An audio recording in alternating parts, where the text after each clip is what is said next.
Bienvenidos a Café de Innovación, el lugar donde las ideas se encuentran con el futuro.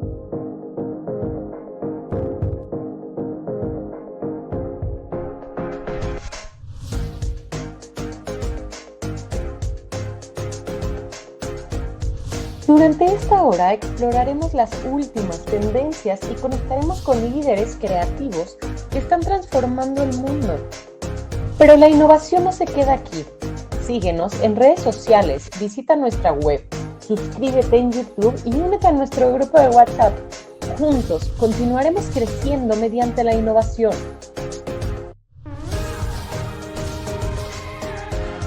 Café de Innovación, donde las ideas toman vuelo. Únete a nosotros para descubrir, crear y transformar.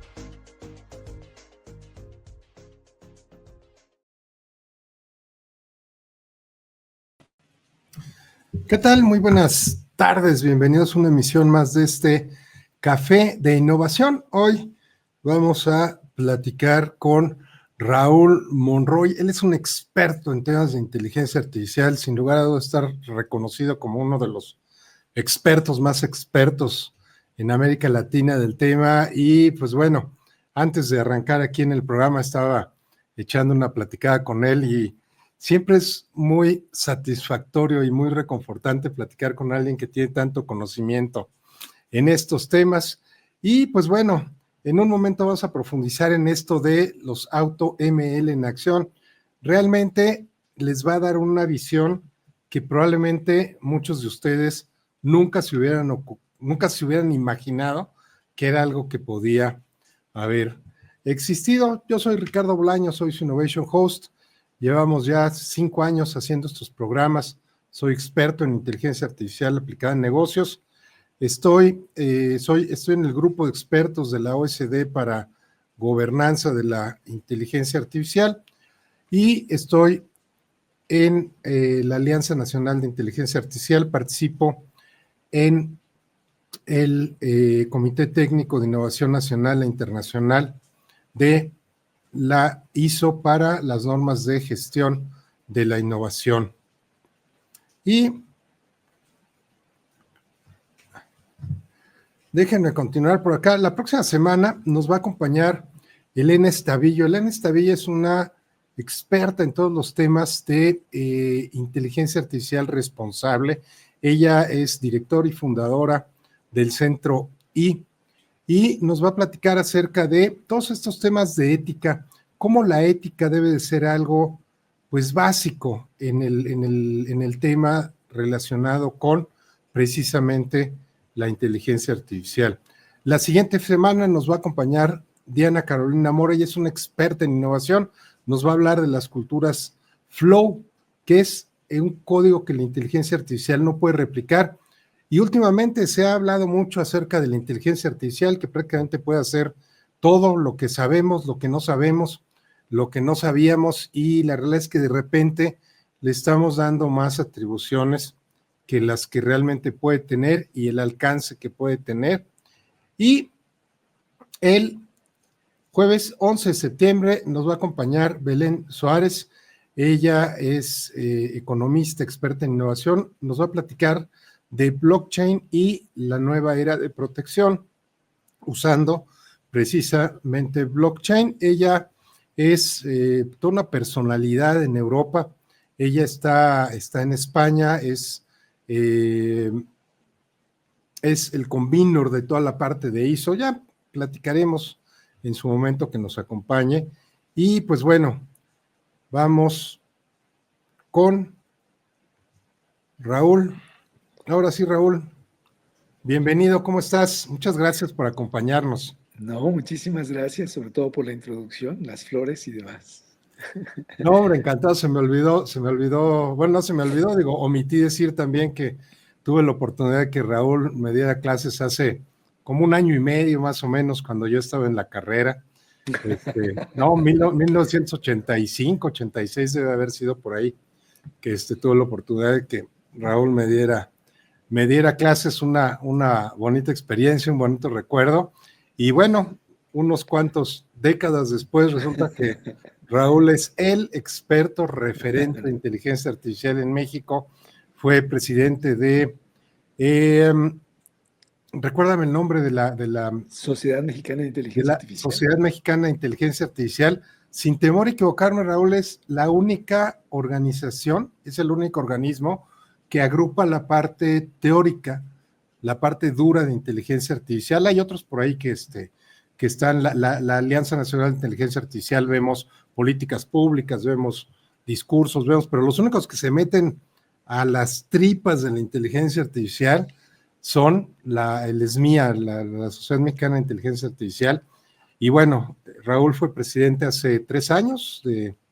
No, ya fue eso del 2010 al 2012, si no me recuerdo. Mira, fíjate, hace casi 14 años, pero bueno. Oye, Raúl, pues bienvenido, me da muchísimo gusto que estés aquí. Muchas Cuéntanos gracias. Un poquito de tu carrera, cómo llegas a estos temas de inteligencia artificial y ahorita nos cuentas de esto, AutoML, qué es, cómo funciona y todo. Cuéntanos un poquito de ti primero. Sí, bueno, yo soy egresado de la Universidad Autónoma Metropolitana de la Unidad de Iztapalapa. Bueno, pues en algún momento decidí que mi vocación era ser profesor, y lo que ello conlleva. Estuve buscando diferentes opciones. Mi formación es en ingeniería electrónica, entonces en su momento busqué estar en el departamento de ingeniería eléctrica en la UAM Iztapalapa precisamente, pero me dijeron que la condición era estudiar una maestría en computación, así que dije, bueno, yo no lo quiero, mejor me voy a otro lugar. Y mi supervisor de tesina, a quien conociste, Manuel Moya, me invitó a dar clases en el TEC de Monterrey y terminé en el departamento de computación del TEC de Monterrey. Las vueltas que da la vida. Ahí, para continuar pues con mi carrera de profesor, era necesario tener una maestría, y fue que en esa maestría que impartía el TEC de Monterrey para alumnos, incluyendo profesores mismos del sistema, pues me tropecé con esto de inteligencia artificial, particularmente la computacional. Me llamó muchísimo la atención, me empecé a enterar de qué es lo que ocurría en inteligencia artificial en México. Curiosamente, la Sociedad Científica en Inteligencia Artificial, la SMIA, como mencionabas, se funda por allá del 86. En el 87 se formaliza legalmente, y si lo comparas con la Sociedad Mexicana de Ciencia de la Computación, esta surge hasta 1999. Así que podemos decir que como disciplina hay más historia, más anécdotas que contar de la inteligencia artificial en México que la ciencia de la computación. Y en su momento, pues, el TEC ofreció la oportunidad de, con licencia de trabajo, poder ir a estudiar un doctorado. Me estuve enterando de qué doctorados estaban abiertos y que permitieran, digamos, que tuvieran en su momento, ¿verdad?, oportunidades abiertas para estudiantes. No todos los programas ofrecen admisión semestral, hay unos que solamente ofrecen admisión anual, la gran mayoría. Y bueno, pues me topé con Edimburgo, que había allí el hijo de justamente el primer presidente que tuvo la Sociedad Mexicana de Inteligencia Artificial, el papá, de nombre José Negrete, ya fallecido, y el hijo, amigo mío, Santiago Negrete, estaba pues allá.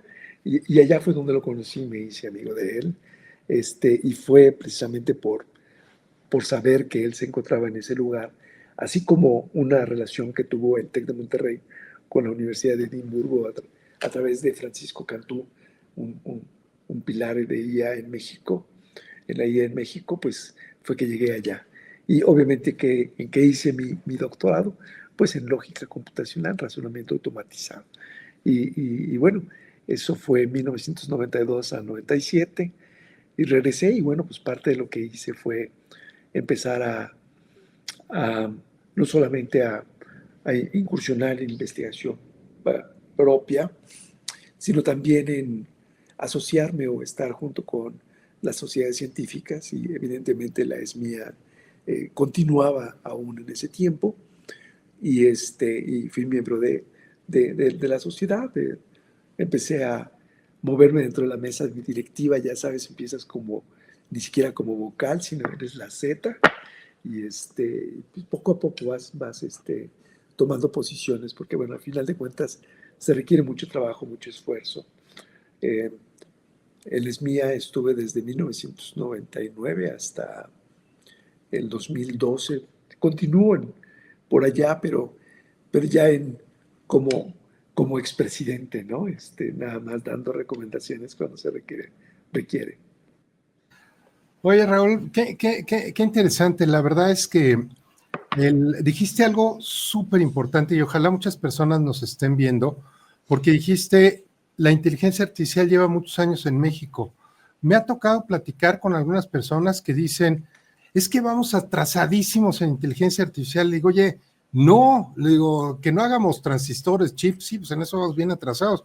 Le digo, pero hay otras cosas en las que sí estamos realmente metidos, sí se están produciendo cosas. Lamentablemente, muchas veces falta a lo mejor un tipo de apoyo más institucional que hace que muchos científicos de inteligencia artificial acaben moviéndose a otro lado. Y yo te diría que, y corrígeme si es mala mi percepción, dentro del paraguas de inteligencia artificial, yo pondría como esferas en el mismo arbolito, matemáticos, estadísticos, chance y hasta actuarios, computólogos e inteligencia artificial, que a final de cuentas pues es una mezcla de todo este tema, porque acaban viendo, digo, hace, no sé, 3, 4 meses me tocó platicar con unos matemáticos, doctores, investigadores del UNAM, son matemáticos, ¿no?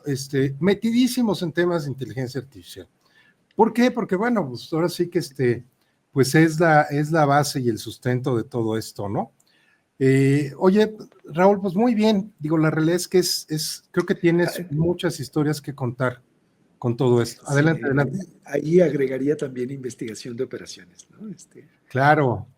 Las cosas que hacen, sobre todo las personas que estudiaron principalmente ingeniería industrial, investigación de operaciones es algo también muy relacionado con el área.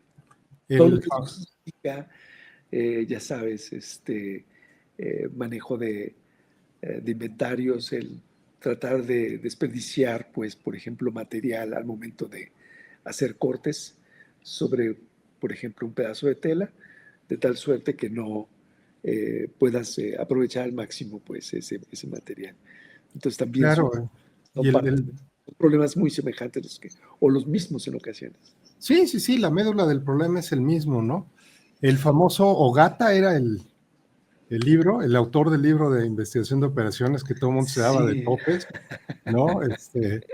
Con ese y bueno, pues todo lo que le puedas colgar ahí, teoría de colas, autómatas determinísticos, o sea, la realidad es que podrías abrir un cúmulo de teorías y de disciplinas que están girando alrededor de esto, pero que luego, pues los que estamos afuera, que no estamos haciendo ciencia de inteligencia artificial, pues nada más vemos la punta del iceberg.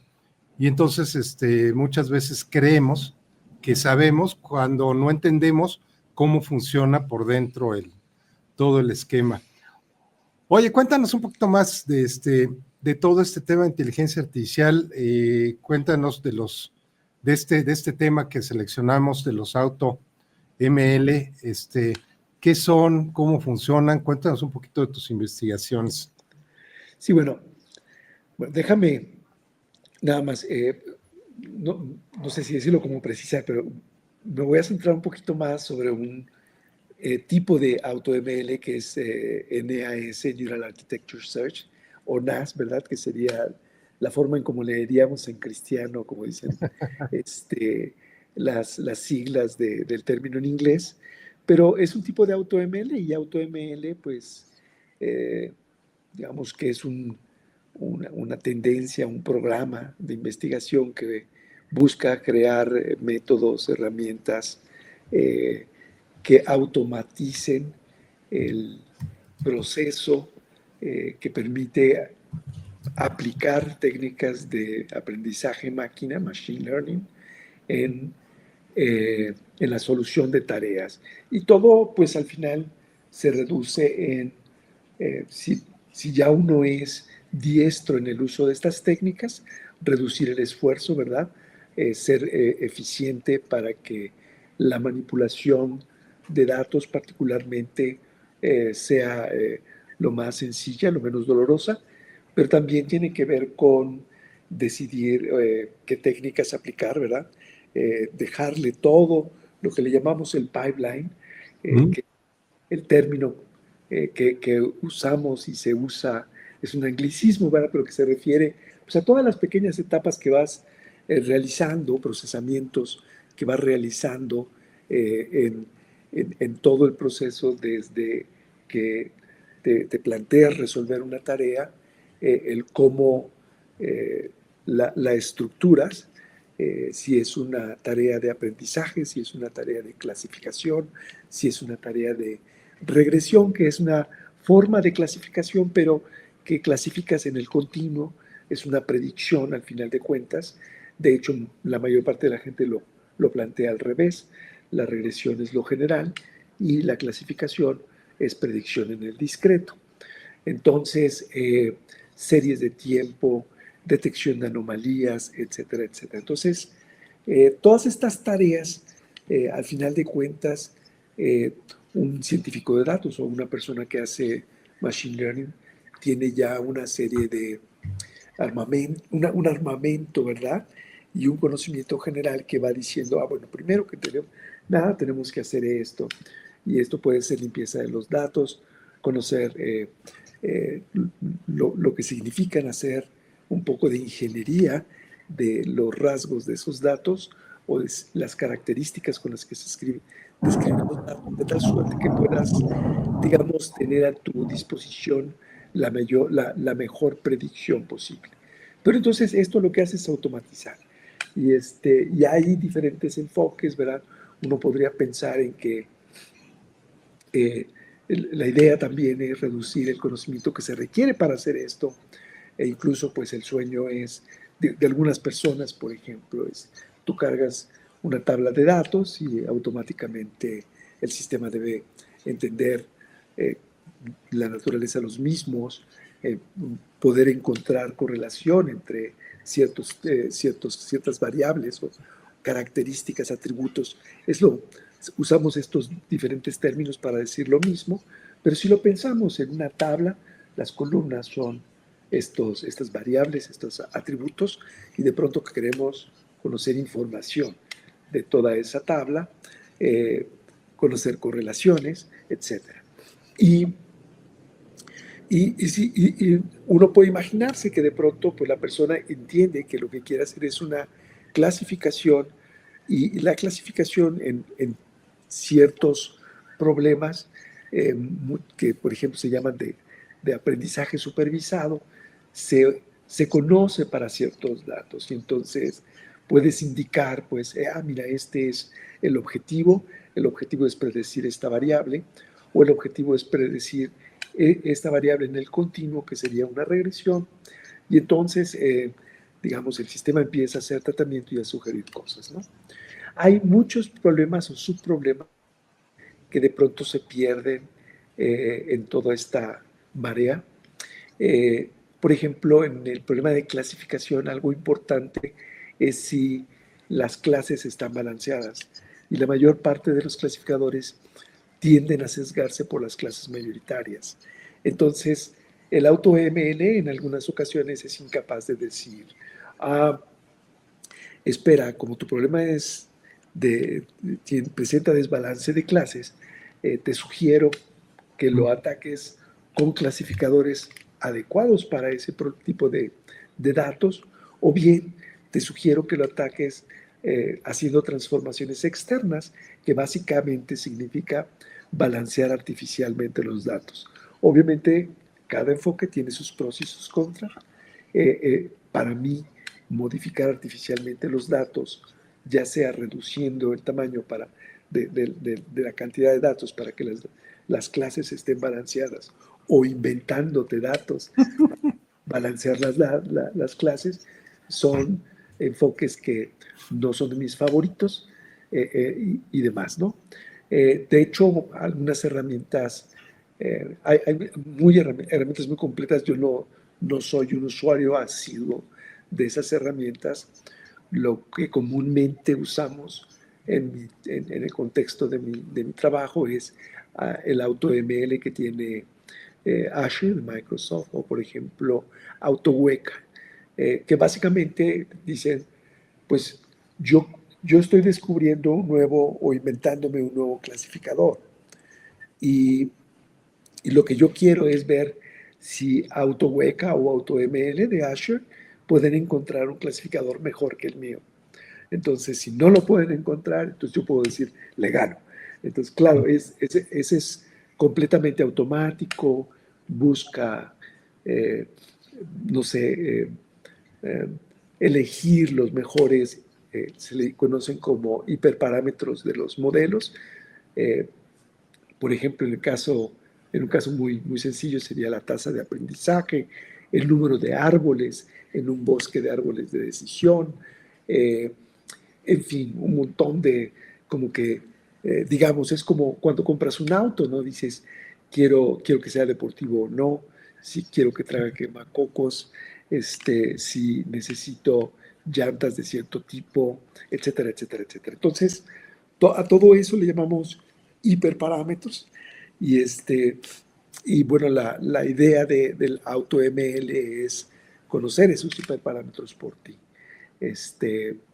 Y obviamente aquí en esto hay gente muy seria trabajando en este tipo de problemas, gente que confía que eventualmente vas a poder interactuar con un LLM, por ejemplo, y le quiere una aplicación que haga esto. Hay por allí una empresa que dice que ya lo tiene. Hay cuestiones también de sensacionalismo con esto. Y bueno, esa, digamos, sería en general la rama del AutoML. ¿Te encanta estar al día con las últimas tendencias e innovaciones?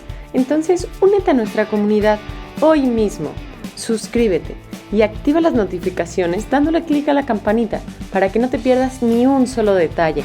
Estamos seguros que te encantará formar parte de nuestra comunidad de entusiastas de la innovación.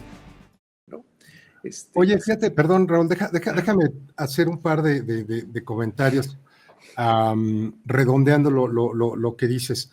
Cuando hablas de que no hay suficientes datos o que los datos están sesgados, porque no, digo, a final de cuentas los datos tienen que ver con la historia de lo que los datos es algo que ya sucedió, no es algo que quieres que pase o algo que te gustaría o algo que debería de ser. O sea, los datos son un hecho y están como están, ¿no? Entonces, cuando las personas empiezan a decir, un ejemplo que creo que casa con lo que estás comentando es los sistemas que filtran los currículums para una selección de personal.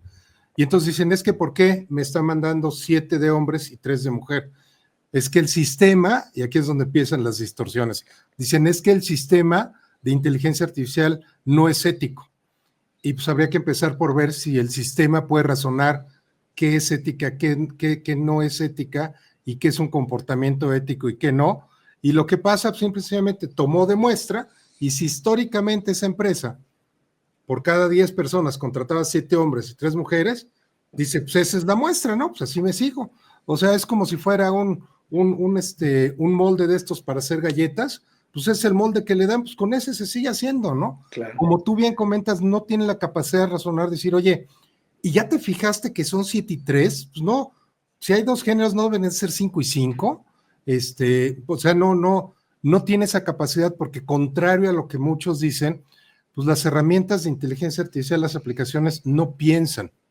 Entonces no pueden razonar, no tienen ese sentido crítico, que a lo mejor para ti, para mí sería de inmediato, ¿no? El poderlo claro, decidir, pero para una herramienta de estas que son complicadísimas, no tiene esa capacidad porque no están hechas para eso.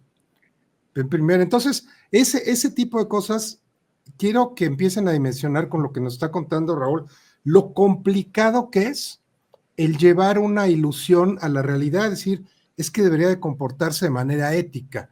Dices, bueno, pues defíneme ética, defíneme qué es más, defíneme, ponías el ejemplo del auto. Si yo le preguntara a 100 personas que han comprado un auto, oye, dime, ¿por qué compraste ese? Yo te diría que probablemente 99 no tengan ni la menor idea de por qué lo compró. Van a decir, pues me gustó, bueno, pero ¿por qué te gustó?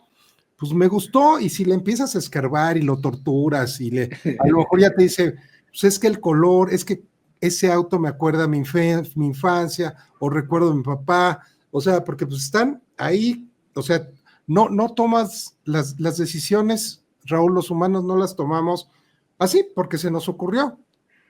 Realmente atrás de ese se me ocurrió, hay todo un entramado de árboles de decisiones que tenemos, que vamos viendo, este no, este sí, este no, las llantas, esto, y un montón de cosas que se agrupan en lo que le llaman intuición, ¿no? Pero pues realmente hay un entramado de escalones de toma de decisiones atrás de eso. Pues imagínense ese entramado complicado que le tengas que explicar a un programa y lo tengas que programar en instrucciones, cómo hacerlo. Lo que hablabas de los árboles, pues imagínate cientos de miles de árboles que tienes que ir navegando con esos para poder dar una opinión más o menos acertada de algo que le estés preguntando, que estés investigando, que estés queriendo pronosticar o interpretar. Y entonces, Raúl, acaban siendo problemas complejos que ya cuando usamos la aplicación se ve bien fácil, pero pues no sabes todo lo que está dentro, ¿no? Claro. Sí, yo creo que una forma de, digamos, como ejemplo, en donde se presenta tanto esto del desbalance de clase como sesgo, podría ser, por ejemplo, la parte de fraudes, ¿no? Afortunadamente hay menos fraudes que cosas, que operaciones no fraudulentas, ¿no? Pero eso querría decir que si un método de aprendizaje máquina no maneja apropiadamente el desbalance de clases, va a decir que todo no es fraude. Claro. Ajá. Y entonces, si ocurre que el 99% de las operaciones no son fraudulentas, bien puede ser que pues, cuando tú digas, voy a verificar qué tan bueno es mi clasificador, y a lo mejor el clasificador es determinista, dice, esto no es fraude, esto no es fraude, esto no es fraude. Se va a equivocar 1% nada. Entonces, ahí vemos donde el sesgo, ¿verdad? En este caso es el sesgo por las clases mayoritarias de algunos clasificadores que no manejan apropiadamente el desbalance de clase. Es algo interesante porque al final de cuentas, pues mucho de esto es un espíritu frecuentista, ¿verdad? Y entonces lo más frecuente, como decías, mientras está detrás del escenario, la teoría de las masas, ¿verdad? Muy bien. Ok, bueno, pues mira, entonces eso es AutoML y dentro del AutoML está esta otra cosa que se llama NAS, ¿no? Y de NAS lo que buscas es encontrar una red neuronal que resuelva un problema. Y el problema es que, pues cuando dices, wow, eso está interesantísimo, ¿no? Pero resulta que es más rudimentario de lo que digamos, de lo que promete, ¿no? Porque, no sé, idealmente tú debieras poder decirle a la máquina, pues, qué es lo que quieres, cuál es el problema que quieres resolver, y la máquina debería encontrar la solución, ¿verdad? Pero describir el problema, incluso pues mucha gente aboga que debe hacerse de manera formal. En el caso de NAS así no es. Ni siquiera es a través de ejemplos. Porque eso también sería ideal, ¿no? Tú dices, mira, así está mi imagen y así la quiero. por ejemplo, en imágenes médicas, ve cómo está esta imagen borrosa, no me sirve, por ejemplo, para dirigir o asistir a una cirugía, la quiero así. Y entonces, si pudieras poder, por ejemplo, explicarle, al menos en ese nivel, a través de ejemplos, qué es lo que quieres que la máquina encuentre, pues sería padrísimo. La realidad es que no existe eso. Eh, Actualmente esto de NAS, digamos, hay, digamos, tres grandes decisiones que uno debe tomar al momento de hacer un NAS. Una es que uno tiene que decirle de manera explícita al sistema cuál es el espacio de arquitecturas de redes neuronales donde se encuentra la solución. Y por supuesto, si te equivocas ahí, pues no importa cuánto busque, ¿verdad? No va a encontrar la solución. La siguiente decisión que debes tomar es cuál es el método de búsqueda, el algoritmo que va a buscar en ese espacio, para que de manera sistemática, heurística o como sea, vaya encontrando o refinando la búsqueda hasta encontrar la arquitectura idónea o ideal. Y luego al final, donde está la cosa todavía peor, es que todos estos métodos funcionan con una estrategia viejísima que se llama genera y prueba. Es como si yo dijera, bueno, quiero hacer le voy a llamar nave, que me permita viajar del punto A al punto B en el espacio aéreo. Entonces se me ocurre una cosa, la armo, me subo en ella y la intento volar. Y ya si no pasa, pues entonces me regreso, vuelvo a buscar otra arquitectura, otra nave, a lo mejor le pongo las alas más grandes, o a lo mejor bajo la inclinación, o la subo, o le pongo no sé qué cosa, la armo, ¿verdad?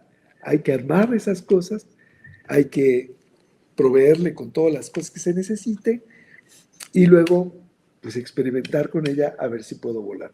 Lo mismo acá, no importa cómo busques, lo que digas, este es un candidato, pues entonces tienes que decir, bueno, si es un candidato, lo tengo que probar. Y resulta que probar cada candidato es muy, muy caro. No te puedes dar el lujo de hacerlo. Entonces, esos son los tres bloques más importantes.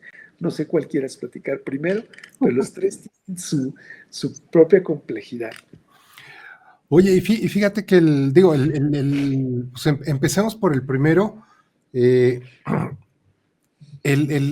buscar, o sea, en dónde vas a buscar, es una decisión netamente humana, es una decisión además que tiene que tener una base de conocimiento y tienes que tener muy claro lo que quieres conseguir, ¿no? Porque si tienes 10 espacios diferentes donde puedes buscar, pues es como si te pones a buscar algo, o sea, te pones a buscar en no sé, en el cajón de la ropa, te pones a buscar una sopa de fideo. No lo vas a encontrar por muy bien que busques, por muchas ganas que le eches, por muy astuto que seas. ¿Por qué? Porque estás buscando donde no hay lo que tú necesitas encontrar. Exactamente, ya le diste ahí al punto. Entonces, se requiere conocimiento para poder diseñar ese espacio. Pero entonces, pues ese conocimiento básicamente viene de leer literatura que ha propuesto arquitecturas para resolver el problema. Y son únicamente de ese problema, como dices.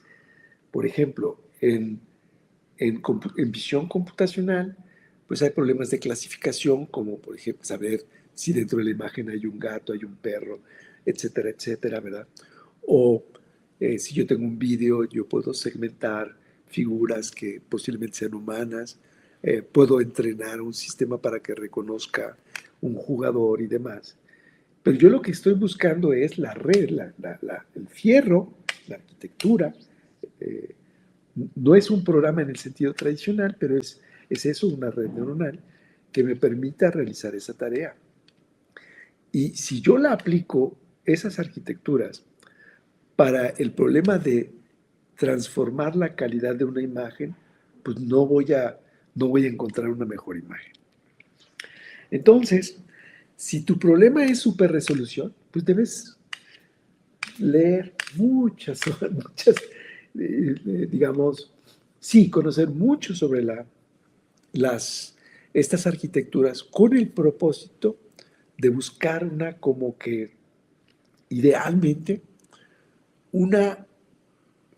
podemos pensar en una codificación, ¿no? De tal suerte que uno de los códigos posibles pues representa la arquitectura del doctor que está en Singapur, que ya resolvió el problema. Otro codiguito pues representa una arquitectura muy diferente, pero al final de cuentas, una arquitectura que se puede expresar, y nada más que esta la inventó un cuate que está en México. Entonces así, el encontrar ese espacio de búsqueda es un problema de diseño y puede tomar meses. Y en ocasiones incluso se deja, hay arquitecturas que dices, no, esta no la voy a representar y por lo tanto el sistema no la va a encontrar. Y entonces lo que va a hacer es como si fuera, este espacio es como una familia de un montón de arquitecturas, pero son espacios muy grandes, muy grandes, ¿no? No sé, de 2 a la 20. Es enorme, o sea, es muchísimas arquitecturas como para que tú puedas, de manera manual, entender qué arquitectura es, codificarla, ¿verdad? Llevarla a un programa, entrenarla, verificar que es buena o mala, y luego verificar otra. No puedes hacer una búsqueda, se llama, digamos, exhaustiva. No hay manera. Ya no te escucho. Ya. Sí, no, definitivamente déjame a lo mejor más retomar. Búsqueda exhaustiva es cuando tú revisas todo lo que hay, lo cual es prácticamente imposible, ¿no? Es como si tú dijeras, oye, pues vamos a revisar ahora que estuvieron de moda las elecciones. Oye, vamos a ver exactamente quién va a ser el ganador. Si tú quisieras algo que fuera totalmente certero, asumiendo que al que le preguntas te va a decir la verdad, le tendrías que preguntar a los 120 millones o a los 100 millones de ciudadanos mexicanos que iban a votar, lo cual es prácticamente imposible. Eso es una búsqueda exhaustiva, o sea, no hay forma. Si tú quisieras revisar, no sé, un medicamento o una condición de las gallinas, ¿no? Tendrías que probar todas las gallinas que existen en México, en el mundo o en una región, lo cual es prácticamente imposible. Entonces, por eso dices, pues si hay 100 gallinas, yo creo que con que revise 10 ya sale, ¿no? Y si justo tomaste las 10 gallinas que fueron las que corrían más rápido, las que se formaron para la prueba y todo, entonces a lo mejor no es lo más conveniente porque no está balanceado, acaba teniendo un sesgo, pero para eso, Raúl, pues tienes que tener el colmillo de saber cuáles son los que buscas para que puedas llegar a un mejor resultado. Deja ir a decir más rápido, pero ya eso es un lujo, o sea, que puedas llegar a un mejor resultado, ¿no? Porque si no puede ser que no llegues a ningún lado, ¿no? Y claro, ya no quiero tampoco meterme al decir que llegues a un resultado que no es el bueno y que luego lo publiques como si realmente fuera el bueno, o sea, podría acabar siendo algo muy grave, ¿no? Claro, en realidad, ahí como dices, lo que usamos como referencia, como, digamos, contra quien nos comparamos son las cosas que los humanos han producido. De hecho, sin esos productos humanos no hubiéramos podido llegar al diseño del espacio de búsqueda. A menos, bueno, a menos que tuvieses mucha educación en redes neuronales, te dieran otro problema y tú dijeras, está por aquí. Porque al final de cuentas también los humanos, ¿verdad? Decimos, pues, yo creo que la solución tiene esta forma. Las pruebas y dices, esto no funcionó, le voy a quitar, le voy a mover, le voy a poner otro cuadrito, otro módulo de aquí o de allá y a ver qué pasa. Y genera, ¿verdad? Genera y prueba, o prueba y error, como le decimos, ¿no? Y efectivamente, en esta búsqueda sistemática que es imposible, ¿verdad? Pues lo que tratas de hacer es, voy a tratar de encontrar lo más pronto posible algo que le gana a mi referencia o a toda esta bola de referencias. Y entonces, este programa de AutoML llamado NAS, pues prácticamente podemos decir que se reduce a encontrar una mejor arquitectura que la que han encontrado los seres humanos. También hay algunas otras cosas, unas ventajas, porque tú podrías decir, es que yo quiero que sea la mejor en este problema de restauración de imágenes, pero con esta aplicación, o que tenga la capacidad de enfocarse en este pequeño detalle, que es común a todas las imágenes que voy a manejar, que no tiene nada que ver, por ejemplo, con restauración de imágenes históricas, etcétera, etcétera, ¿no? Pero sí, efectivamente, muy bien, muy bien. Igual, nuevamente el micrófono, Ricardo. Aquí para no escuchar ya. Hablamos de 3 pasos. El primero era esta parte de seleccionar el modelo. Cuéntanos un poquito del segundo paso. Sí, digámoslo así, al final de cuentas, tú tienes una representación de estas arquitecturas y de alguna manera vas buscando en este espacio que definen, ¿verdad? Si lo vemos como una cadena de unos y ceros que representa a una arquitectura, pues vas mutando, ¿verdad? Los ceros y los unos para ir explorando las arquitecturas. Y esto, pues obviamente a mucha gente dijo, pues este es un ejemplo clásico en donde puedo usar evolución, ¿verdad? Lo que se conoce como el enfoque evolutivo para hacer la búsqueda con algoritmos genéticos. Y eso es algo muy común. Menos común es que uses una búsqueda multiobjetivo, es decir, pues de pronto, pues mucha gente dice, bueno, yo tengo esta arquitectura que es muy buena para este problema, restaura imágenes muy bien. Un elemento importante para medir esa capacidad de restauración es el pico de la relación señal-ruido, que en tus clases de electrónica recuerdas perfectamente. Y lo que dicen es, pues ya mira, esta es muy buena, reduce o lo aumenta más bien. El problema es que esas redes pueden ser muy pesadas. Y si tú quieres meterlas en una cámara para videovigilancia, por ejemplo, pues no van a poder estar allí, ¿no? Entonces lo que dices es, bueno, ¿qué tal si ahora meto objetivos que están en conflicto? Que sea muy buena restaurando, pero que sea muy liviana, ¿no? Que sea algo, digamos, si lo vemos como algo físico, realmente que tenga muy pocos componentes. Y si tiene muy pocos componentes, aunque no es una relación lineal, pues yo podría decir cuánto tiempo me voy a tardar en entrenar completamente esa red. Y en ese sentido, la mayor parte de los algoritmos de búsqueda, al menos los que nosotros usamos, son estos algoritmos genéticos multiobjetivo. Y hay uno que es súper famoso, que se llama NSGA, en la versión 2 o 3, dependiendo de la que quieras usar. Pero, digamos, igual que un algoritmo genético tradicional, lo que hace es tomar la codificación de un elemento que es un candidato solución, hace operaciones inspiradas en evolución, que son eh, heredar muchos bits. Digamos, tomas un patrón y de ahí generas otro patrón y lo único que cambias, tal vez lo único que mutas es un bit. A lo mejor lo que haces es una operación de cruza que te permite recortar partes del patrón y llevarlos a diferentes lugares en el nuevo patrón. Y tú dices, creo que con estas operaciones me va a ir mejor.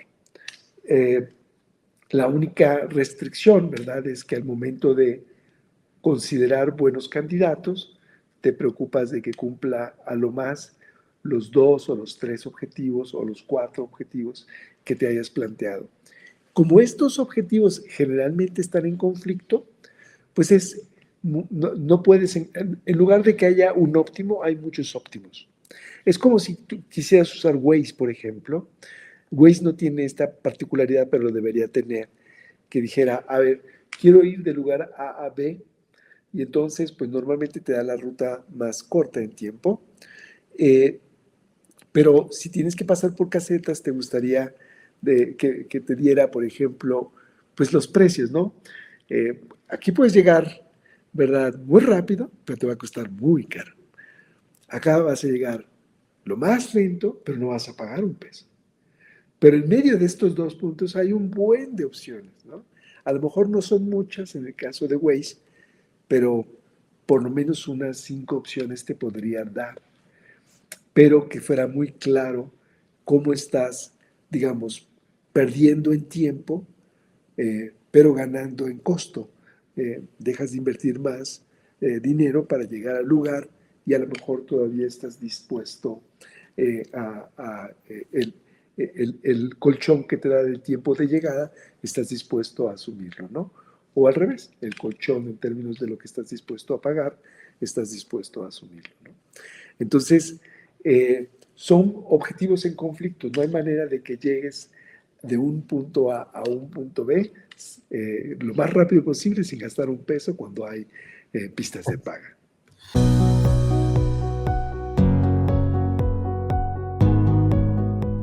¿Te gustaría hablar de vino con seguridad, disfrutarlo con conocimiento y convertirte en un verdadero experto?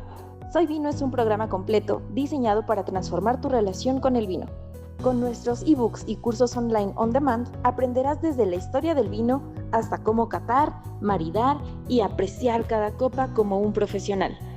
No importa si eres principiante o entusiasta, aquí tienes todo lo que necesitas para dar un gran paso. Y créeme, será un cambio positivo para tu vida. Haz clic en el link de la descripción y comienza hoy tu viaje en el mundo del vino. El conocimiento te está esperando.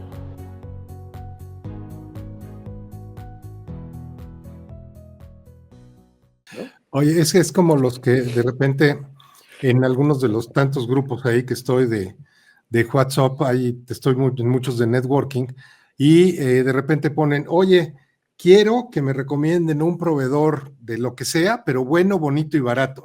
Perdón, no aplica. O sea, si es bueno y bonito, no va a ser barato. Si es barato y bonito, no va a ser bueno. Si es. Entonces, pues aquí es lo mismo, Raúl, y imagínate, eventualmente, no me acuerdo, creo que Maps sí te da, o sea, te da opciones de rutas y sí te dice, por acá cuesta tanto, por acá cuesta tanto, de repente se equivoca, pero sí te da las opciones, pero como tú bien dices, lo ideal sería poder tener parámetros y decirle, oye, yo quiero una ruta que sea lo más rápido, que sea por avenidas principales y que no me gaste más de tanto, ¿no? Y entonces ya pues, tendría que hacer por ahí un entramado de cómo lo encuentra, pero pues no está tan fácil, porque como bien dices, de repente son objetivos que se están encontrando y se contraponen, y es un dilema de, pues oye, me voy por acá, es decir, privilegio lo económico, privilegio el tiempo, privilegio la distancia, y pues es todo un tema, ¿no? Claro, sí. Digo, a lo mejor, sí es cierto, lo da, pero a mí me gustaría ver, a lo mejor por mi formación, me gustaría ver una gráfica en donde, imagínate que en la vertical es el tiempo y de este lado está el costo, ¿no? Y entonces, pues, el mínimo tiempo estaría seguramente en el máximo costo. No siempre es así. No siempre es así. A lo mejor, digo, idealmente sería una curva así, ¿no? En Sí. donde empiezas, te tardas poco, pero gastas mucho, te tardas mucho, pero gastas nada. Pero hay veces que incluso hay puntos en donde gana, eres un poco más rápido y sin gastar tanto dinero, o eres 5 minutos más lento, pero no pagas absolutamente, o pon tú no nada, ¿Mm? pero pagas únicamente un segmento muy pequeñito. Entonces, se vería una cosa así, en realidad, no se vería ¿Mm? tan bonito como una curva, pero que tú lo pudieras ver gráficamente y dices, pues no quiero pagar más de 100 pesos. Bueno. Pero bueno, a lo mejor ya es cuestión de la interfaz, pero sí, tienes razón, sí, sí te da información de precios, pero en ocasiones muy equivocadamente. Sí, bueno, de repente te da unas rutas que te dice, o sea, vas por la ruta y te dice, ruta alternativa, te vas por acá, por acá, por acá, y regresas al mismo, dices, perdón, esa no es una alternativa, o sea, como que lo obligaron a tenerte que dar a fuerzas alguna opción y te dio una opción que no te aporta ningún valor, ¿no? Pero Ujú. bueno, y se podrían hacer cualquier cantidad de cosas desde programarle seguridad de la calle, baches, topes, Sí. bueno, Sí, sí, sí. Sí. Puedes meterle mucha sal y mucha pimienta. Sí, sería increíble. Sí. pero cada una de estas, o sea, tú dices, ay, pues, ¿qué tan complicado es que le agregues que tú quieres irte por calles que no tienen topes? Pues digo, a lo mejor como humano está muy fácil porque pues te acuerdas, si es que tienes todavía más o menos buena memoria, te acuerdas de en qué calles hay topes y en cuáles no, pero para un sistema es bien complicado porque implica meter otro árbol de decisión en cada árbol de decisión, porque entonces dices, oye, con peaje o sin peaje, con peaje, con tope o sin tope, no, y ese con tope o sin tope tiene que replicarse en cada uno de las opciones que tenías en cada uno de los pasos. Porque tú dices, bueno, con peaje, espérame, con peaje de aquí a la esquina, y de en la esquina es otra vez con peaje o sin peaje. Oye, con tope o sin tope. Y entonces, digo, nada más traten de visualizar un trayecto de 5 o 10 kilómetros donde Mm. cada cuadra tienes que estar volviendo a tomar la decisión si te vas por la calle con peaje, sin peaje, con tope, sin tope, la más rápida, la más, acaba siendo, Raúl, algo súper complicado, ¿no? Sí, sí, sí. Sí, muchas restricciones siempre complican encontrar una solución, siempre. Sí. Sí, caray, oye, Y- Raúl, súper interesante. Yo creo que vamos a hacer otro café para terminar de platicar. Ya prácticamente estamos al cierre del programa. Cuéntanos, tú que desde adentro conoces el tema de inteligencia artificial, ¿qué recomendación le darías a los que nos están viendo el programa, ya sea en vivo, ahorita en Facebook, en LinkedIn, en YouTube, a los que estén viendo la repetición o a los que estén escuchándonos en modo podcast, que lo dejamos por ahí en nuestros canales de podcast de Café de Innovación? ¿Qué recomendación le darías a alguien que diga yo me quiero meter a las tripas, o sea, yo me quiero convertir en científico de inteligencia artificial? ¿Por dónde les recomendarías empezar? bueno, yo creo que em, primero, la inteligencia artificial tiene más de 40 ramas. De entrada, pues hay que considerar que cuando hablamos de inteligente, no, cuando decimos esto es inteligente, en realidad lo circunscribimos a alguna actividad, ¿no?, cognitiva, como puede ser planear, argumentar, inferir, eh, etcétera, ¿no? Entonces, con 40 ramas o 40 subdisciplinas es imposible decir yo quiero ser bueno en todo. No puede. Entonces, habría que definir en cuál. Y luego la otra es digamos, eh, definir claramente cuál es el nivel, digamos, al que uno quiere llegar, por así decirlo, ¿no? Si me lo planteas como lo acabas de decir, quiero llegar a entender las tripas de cualquier red neuronal o etcétera, etcétera, pues entonces habría que prácticamente empezar una carrera en donde pues estudiaras matemáticas, pero no cualquier tipo de matemáticas. La lógica matemática a lo mejor no te va a servir para eso, pero necesitas conocer evidentemente probabilidad y estadística, necesitas conocer física, conocer lo que es una función de energía, necesitas conocer álgebra lineal, necesitas conocer teoría de la información. En fin, creo que podríamos enumerar y son un buen de áreas para poder llegar a un nivel, digamos, como pues la persona que ganó el Nobel o la persona que ganó el premio Turing por encontrar una variante de un algoritmo que te permite entrenar a una red neuronal para resolver un problema. Para poder llegar a eso, pues sí necesitas matemáticas muy sólidas.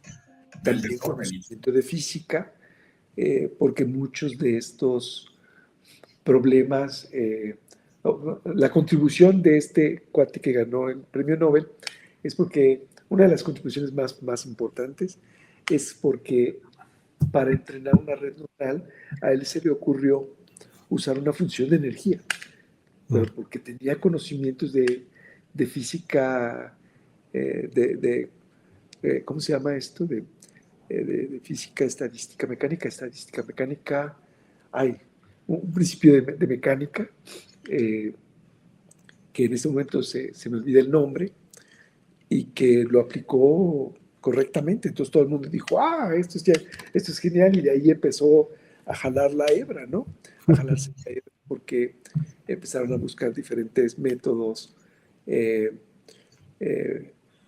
Se encontró, por ejemplo, que el método que él propuso tenía un inconveniente terrible, pero que alguien, después de 20 años, encontró la forma de resolverlo. En fin, ¿no?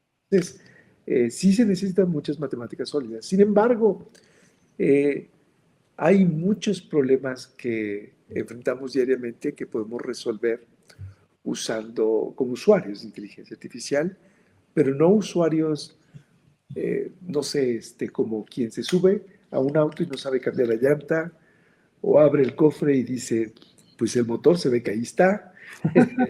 Entonces a lo mejor podría ser como un conductor de carreras, ¿verdad? Que conoce su máquina, sus llantas, conoce muchas cosas técnicas que incluso se me escapan, las desconozco, y que siendo un buen conductor de una muy buena máquina, puedes hacer cosas increíbles, ¿no? Por otro lado, si el enfoque, hablando de un contexto de negocios, es hacer que tu negocio funcione mejor, pues cómo puedes aplicar la inteligencia artificial a los procesos fundamentales y más importantes de tu modelo de negocios. Entonces, no sé, ahora sí que dependiendo del lugar al que se quiera uno llegar, no necesitas, es lo bueno ahora, estamos en un nivel de conocimiento de IA, o de desarrollo más bien de IA, que no necesitas conocer los artículos que se han publicado en los últimos 70 años. Correcto.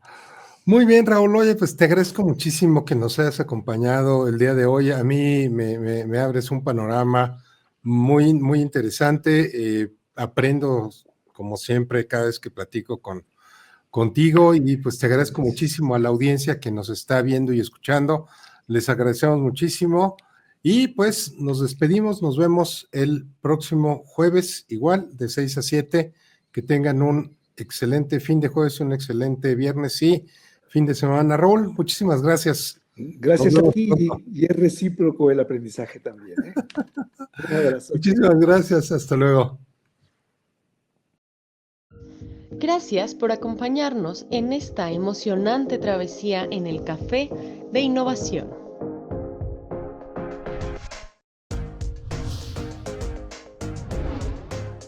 Hemos explorado, aprendido y conectado con la increíble comunidad de innovadores como tú.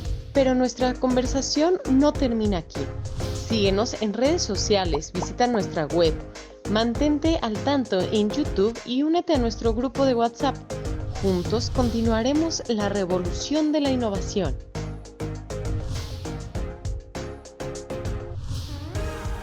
Hasta la próxima semana, donde seguiremos explorando el futuro. Café de Innovación, donde cada despedida es el comienzo de una nueva aventura.